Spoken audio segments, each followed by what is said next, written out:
የተከበራችሁ የኢትዮጲላር ሚዲያ ተከታታዮች እንዴት ናቸው? በያላችሁበት ሰላማችሁ ይብዛ። የተከበራችሁ አድማጭ ተከታታዮች ቻናሉ አዲስ ከሆናችሁ ሰብስክራይብ ማድረግ አትርሱ። ተከበራችሁ አድማጭ የዛሬ ፕሮግራማችን የኩላሊት ህመምን በተመለከተ ይሆናል። ኩላሊት የሚባለው እንግዲህ ብዙ አይነት ጥቅሞች አሉት። ከነዚህ ከጥቅሞች ውስጥ አንደኛ ደምን ማጣራት ነው። ለሰውነታችን አስፈላጊ ያልሆነውን በሽንት መልክ በማስወገድ አስፈላጊ የሆነውን ወደ ደማችን ይወስዳል ማለት ነው። ፕሮቲን፣ ኤሌክትሮላይት ባላንስ እንደ ውሃ፣ ጨው እና ሚኔራል የመሳሰሉ እንደ ካልሲየም፣ ፖታሽየም እና እንደ ሶዲየም የመሳሰሉ ለሰውነታችን ጠቃሚ የሆኑ ነገሮችን ባላንስ በማድረግ አስፈላጊ ለሰውነታችን መጠን አስፈላጊ የሆነው ወደ ደማችን በማጣራት አላስፈላጊ የሆነው በሽንት መልክ እንዲወገድ ያደርጋል። ሌላኛው ሆርሞን ማመንጨት ነው። እንደ ኤሪትሮፖይቲን እና ሬኒን የተባሉ ሆርሞኖችን በማመንጨት የኤሪትሮፖይቲን የሚባለው ሆርሞን የሪብለር ሴል ፕሮዳክሽን የቀይ ደም ሴል እንዲመረት ይረዳል። ይህ ሬኒን የሚባለው ደግሞ የደም ግፊታችንን እንዲቆጣጠር ያደርጋል ማለት ነው። ሌላኛው አሲድ ቤዝ ባላንስ ነው። የአሲድ እና የቤዝ መጠናችን በሰውነታችን ውስጥ እንዲመጣጠን ያደርጋል ማለት ነው። ሌላኛው ቱ ፕሮዲውስ ዩሪን ነው። እንግዲህ በሰውነታችን ውስጥ ቆሻሻ የሆኑ እንደ ቶክሲን መርዛማ የሆኑ ነገሮችን በማስወገድ በሽንት መልክ ከኪድኒ ወደ ብላደር በመላክ በሽንት መልክ ወደ ውጭ እንዲወጡ ያደርጋል ማለት ነው። ሌላኛው አክቲቬት ቪታሚን ሰውነታችን እና ለአጥንታችን ጥንካሬ የሚጠቅም እንደ ቪታሚን ዲ ያለውን እንዲመረትና ወደ አክቲቭ እንዲቀየር ያደርጋል ማለት ነው። ሁለት አይነት የኩላሊት በሽታ አይነቶች አሉ። አንደኛው ክሮኒክ ሲሆን ሌላኛው አኪዩት ነው። ይህ አኪዩት የሚባለው ጊዜያዊ ወይም ከ3 ቀን እስከ 7 ቀን ባሉ በእነዚህ በአጭር ጊዜ ወይም በመጀመሪያው የኩላሊት ህመም ስቴጅ ላይ ያለ ሲሆን ይህ በ7 ቀን ውስጥ የሚታይ የኩላሊት ህመም ሕክምናው ታክሞ መዳን የሚችል ነው። ይህ ክሮኒክ የሚባለው ወይም 3 እና ከ4 ወር በላይ በህመሙ በሰውነታችን የቆየ የኩላሊት ህመም ለከፍተኛ ለሆነ ለኩላሊት ድክመትና ከፍተኛ ለሆነ ለኩላሊት ከጥቅም ውጭ መሆን ምክንያት ይሆናል። ይህ ስር የሰደደ የኩላሊት ህመም በጊዜው ካልተቆጣጠርነው ወይም ካልታከምነው ለሞት ሊዳርግን ይችላል።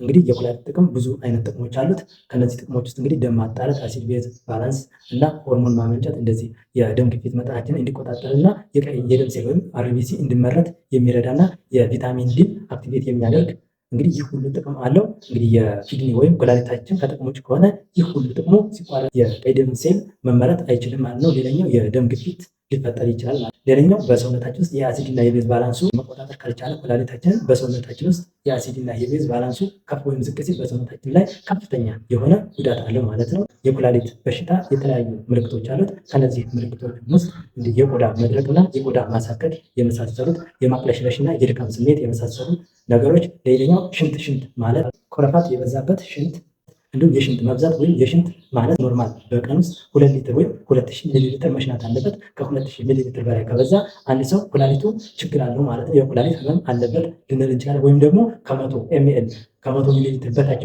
ትንሽ ሽንት ከሸነ የኩላሊት ችግር አለ ማለት ነው። ጥሩ እንቅልፍ ማጣት ነው። እንግዲህ በኩላሊት ህመም ምክንያት እንግዲህ ጥሩ እንቅልፍ አንድ ሰው ኩላሊት ህመም ካለበት ጥሩ እንቅልፍ ሊያጣ ይችላል ማለት ነው።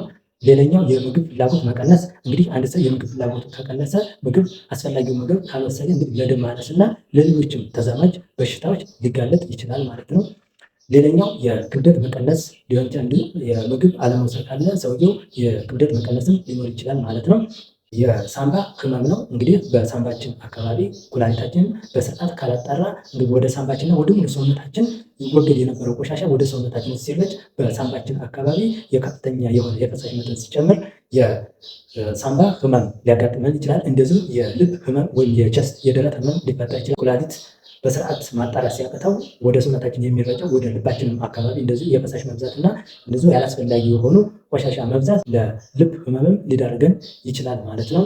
አንድ ሰው ለኩላሊት ህመም ከሚያጋልጡ ነገሮች ውስጥ አንደኛው ሱካር ነው። ሁለተኛ የደም ግፊት ነው። ሶስተኛ የከፍተኛ የሆነ ውፍረት፣ አራተኛ ሲጋራ ማጨስ፣ አምስተኛ ከቤተሰብ ወይም ከቅድመ አያት የኩላሊት ህመም ካለ እንደዚሁ ወደ ልጆች የመተላለፍ ደረጃው እንደዚሁ ከፍተኛ የሆነ፣ አምስተኛ ተደጋጋሚ የሆነ መድኃኒት መውሰድ እንደዚሁ ለኩላሊት በሽታ የሚያጋልጥ የሆነ ነገር ነው ማለት ነው። ይህ ኩላሊት የሚባለው በሽታ ወደ ከፍተኛ ደረጃ ካደገ እንደ ደም ማነስ ሊያስከትል ይችላል። እንግዲህ አንድ የኩላሊት ጥቅም ምንድነው? ቀይ የደም ሴል ወይም አርቢሲ የሚባለው እንዲመረት የሚጠቅም ነው። ኩላሊት ከጥቅም ውጭ ከሆነ የቀይ የደም ሴል መመረቱን ያቆማል ማለት ነው። ያኔ የደም ማነስ ሊፈጠር ይችላል።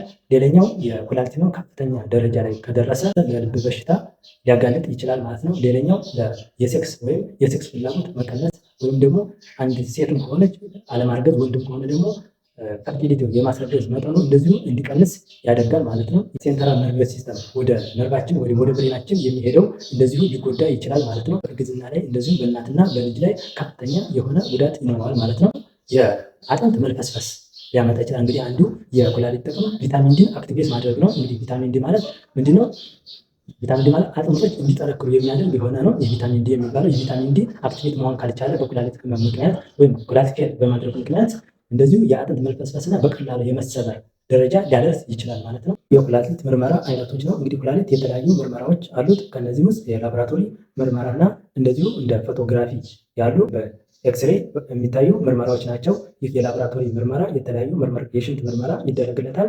እንግዲህ ብዙ ጊዜ ከኩላሊት ምርመራ አይነቶች ውስጥ የሽንት ምርመራ የተለያዩ የኩላሊት ጠጠር አይነቶች አሉ። በዚህ በላቦራቶሪ ምርመራ እንደ ካልሲየም ኦክዛሌት እና ፖታሽየም ፎስፌት የኩላሊት ጠጠር አይነቶች አሉ። የኩላሊት ህመምን ለማስወገድ ለመከላከል መጠቀም ካለብን ዘዴዎች ውስጥ አንደኛው ከፍተኛ የሆነ ውሃ መጠጣት ነው። ቢያንስ አንድ ሰው በቀን ውስጥ ከ3 ሊትር እና ከዛ በላይ ውሃ መጠጣት አለበት ማለት ነው። ሁለተኛው ከፍተኛ የሆነ የሳልት መጠን ወይም ከፍተኛ ጨው ከመጠቀም መቆጠብ ማለት ነው። እንግዲህ ትንሽ ጨው መጠቀም ጨው መብዛት ለኩላሊታችን ከፍተኛ አደጋ አለው ማለት ነው። ሌላኛው እንቅስቃሴ ማድረግ ኩላሊት በሽታ ወደ ከፍተኛ ሁኔታ ከደረሰ ለሞት ሊያጋልጥ ይችላል። የመጨረሻ ትሪትመንቱ ሁለት ናቸው። አንደኛው ዲያሊሲስ ሲሆን ሁለተኛው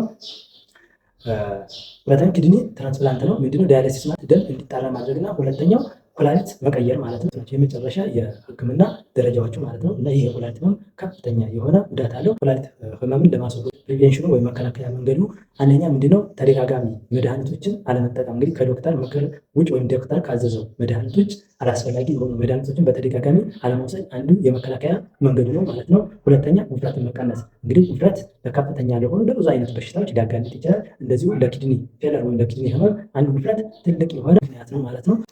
ሲጋራ ከማጨስ መወገድ። እንግዲህ ሲጋራ ማጨስ ከፍተኛ እንደሆነ ለኩላሊት ህመም ያጋልጣል ማለት ነው። ስላዳመጣችሁ አመሰግናለሁ። እንደዚህ ጠቃሚ የሆኑ ስለ ጤና ዙሪያ እንዲሰራላችሁ የምትፈልጉ ወይም አስተያየት ካለ ከስር ኮሜንት ላይ ግለጹልኝ። አመሰግናለሁ።